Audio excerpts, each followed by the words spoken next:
Assalamualaikum warahmatullahi wabarakatuh. Di sini saya akan menjelaskan mengenai proyek yang saya buat di PG Web acara ke-9 yaitu peta atau website peta dalam website GIS. Nah, di sini peta pada website GIS yang saya buat itu adalah peta dengan tema batas administrasi dan juga jumlah penduduk Kabupaten Sleman. Nah, sebelumnya saya akan menjelaskan mengenai pembuatannya terlebih dahulu. Jadi, peta yang saya buat ini itu adalah peta dengan plugin. Jadi selain dia menampilkan batas administrasi Kabupaten Sleman yang saya tandai dengan warna biru di sini, saya juga membuat plugin-plugin tambahan pada websitenya. Plugin-plugin itu ada zoom in, zoom out.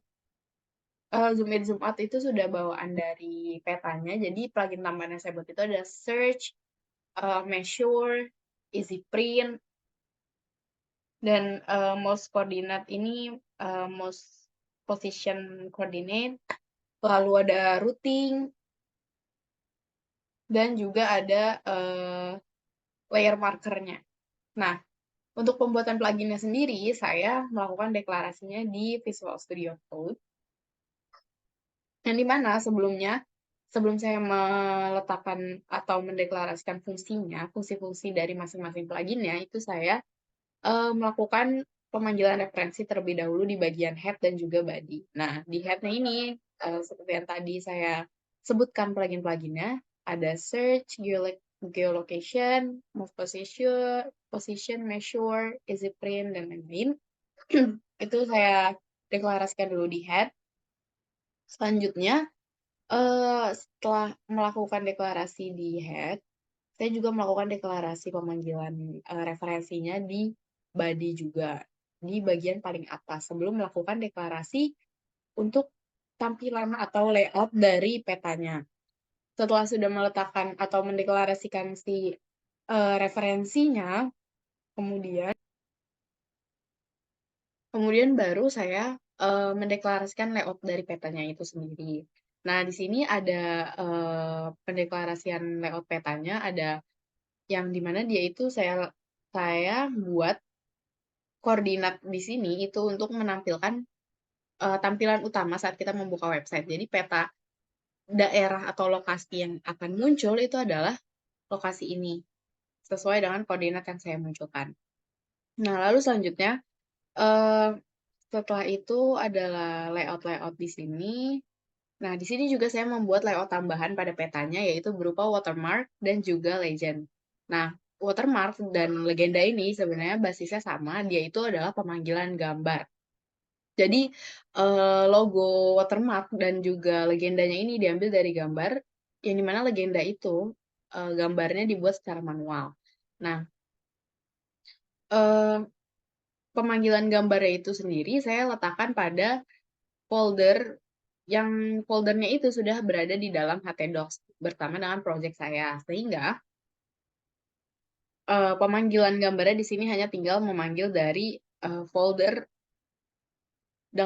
di dalam project yang sama seperti yang saya buat untuk melakukan, pembuatan website. Nah, setelah melakukan deklarasi terhadap, layout layout petanya, barulah, saya melakukan deklarasi plugin-pluginnya. Di sini ada deklarasi plugin search dan lain-lain, itu fungsinya adalah untuk memberikan fungsi jadi untuk plugin-plugin itu dapat bekerja. Nah, di sini ada plugin-plugin yang tadi setelah saya jelaskan. Nah, lalu di sini saya akan langsung running atau, mencoba untuk melakukan interaksi terhadap website yang saya buat. Nah, di sini, untuk poligonnya sendiri saya ambil dari GeoServer. Jadi sebelumnya saya sudah melakukan, pembuatan peta peta tematik pada GeoServer sehingga di sini bisa dipanggil melalui GeoJSON. Lalu di sini ada layout-layout yang saya buat tadi, di sini ada judulnya, lalu ada juga base map-nya yang bisa saya ganti-ganti sesuai dengan keinginan visualisasi. Lalu setelah itu ada ini routing. Jadi di sini itu adalah legenda untuk routing. Jadi di sini kan saya buat tadi ada plugin routing. Nah, plugin itu adalah cara kerjanya adalah dengan melakukan penggeseran titik seperti ini. Nah, nanti dia akan menampilkan root-nya. Jadi kita memiliki dua titik yang dimana apabila kita letakkan di titik tertentu dan yang titik lainnya juga diletakkan titik tertentu, itu maka dia akan menghasilkan rute. Rute untuk melakukan perjalanan. Di sini ada keterangan arah-arahnya, serta ada jaraknya. Jadi sepanjang berapa meter atau berapa panjang satuannya itu, lalu dia akan diarahkan untuk belok ke kanan atau ke kiri, itu dia bisa melakukan seperti itu di plugin ini. Sesuai dengan jalan yang ada pada petanya. Nah, selain plugin routing, tadi ada plugin-plugin dasar yang 5 tadi. Jadi plugin routing ini itu bukan termasuk plugin dasar. Jadi di sini plugin dasar itu ada search, measure, print, most location coordinate ini, most position coordinate ini adalah yang di bawah sini yang ada poin koordinat ini. Jadi apabila saya meletakkan mouse saya di suatu lokasi, dia akan menampilkan koordinatnya.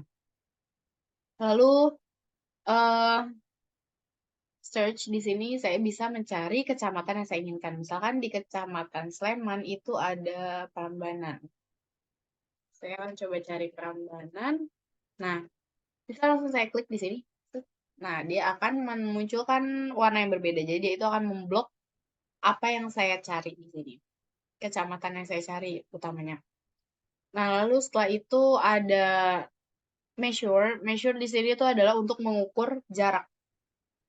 Cara kerjanya adalah saya klik tadi, lalu saya bikin titik, saya buat titik yang saya ingin ukur jaraknya. Misalkan dari titik ini, titik marker yang saya buat ini, yang pertama, dengan titik ini.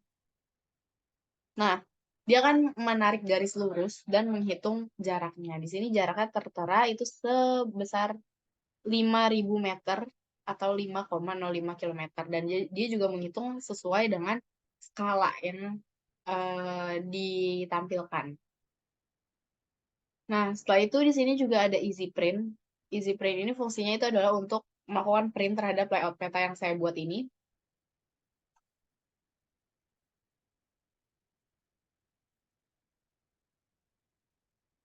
Nah, ini contohnya.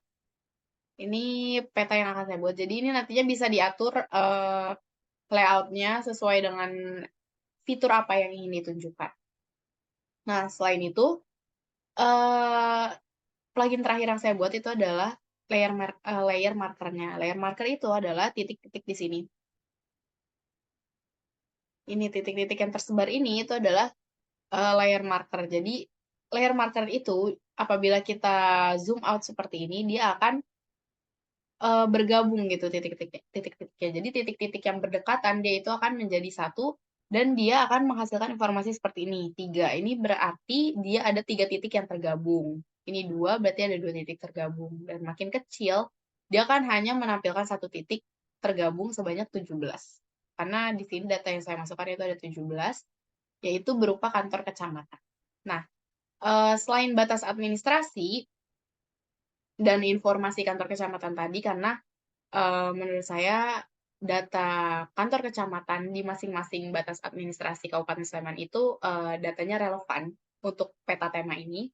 Jadi saya muat kantor kecamatan sebagai objek layer markernya. Nah, karena judul peta saya di sini ada jumlah penduduk, di sini juga dapat menghasilkan informasi jumlah penduduk. Misal, saya klik di bagian Segan. Nah, di sini ada informasi mengenai jumlah penduduknya. Dan di kecamatan-kecamatan lain pun juga akan menghasilkan pop-up berupa jumlah penduduk. Sebenarnya kalau dari geoserver saya itu dia itu poligon ini tuh memiliki simbolisasi sehingga dia itu dapat menampilkan seberapa banyak atau rentang banyaknya jumlah penduduk berdasarkan kelas rendah dan tingginya. Tapi di sini, saya belum bisa menampilkan simbolisasinya, kemungkinan pada pemanggilan GeoJSON-nya masih ada yang perlu diperbaiki. Jadi, sekian dari saya. Wassalamualaikum warahmatullahi wabarakatuh.